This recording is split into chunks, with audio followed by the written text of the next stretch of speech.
Trump Zelensky विवाद के बाद अमेरिका कर सकता है बड़ा फैसला।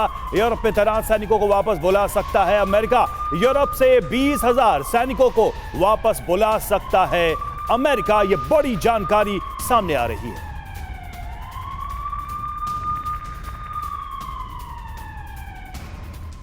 देखिए, यूरोप और अमेरिका के बीच तनाव बढ़ता हुआ नजर आ रहा है। आपको बताते हैं कि यूरोप के किन देशों में इस वक्त अमेरिका के सैनिक तैनात हैं और इनकी संख्या क्या है। ट्रंप का नया प्लान जो है वो यूरोप को कैसे परेशान कर रहा है। यूरोप में अमेरिका का कमांड और कंट्रोल बेस है। कई यूरोपीय देशों में अमेरिकी सैनिकों की मौजूदगी है।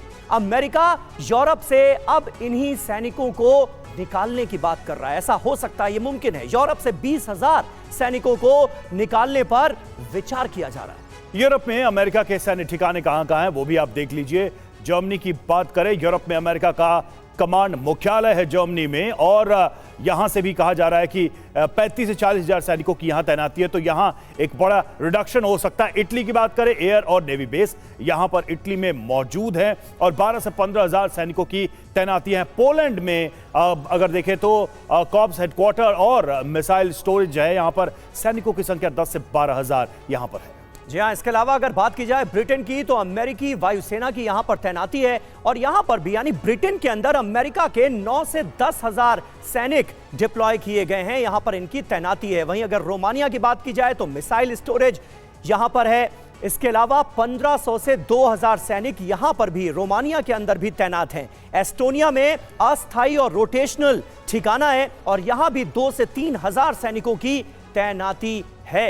और अब अमेरिका इन्हीं सैनिकों को वापस बुलाने की बात कर रहा है। ब्रिगेडियर त्रिपाठी, अगर ऐसा होता है तो आने वाले वक्त में इसके परिणाम क्या होंगे और भविष्य में अमेरिका और यूरोप के संबंधों को आप कैसे आंकेंगे? देखिए समीर, दो चीजें हैं।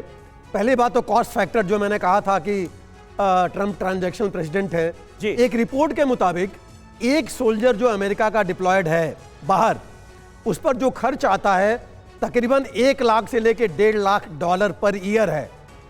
तो अगर आप उसको लें, उसमें सब कुछ है, उसकी पे अलाउंसेज, रहने का, वेपन्स वगैरह सब कुछ मिला के आप वो कैलकुलेट कीजिए, वो भी ट्रंप देख रहे हैं। दूसरी चीज, 20,000 यहाँ पर जो है डिप्लॉयड, टोटल जो रिपोर्ट है उसके मुताबिक तकरीबन 80,000 सैनिक अमेरिका के डिप्लॉयड हैं यूरोप में।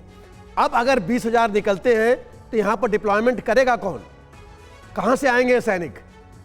तो ये जरूरत, जैसे मैंने पहले कहा था, ये जरूरत यूरोप की है, अमेरिका की नहीं है।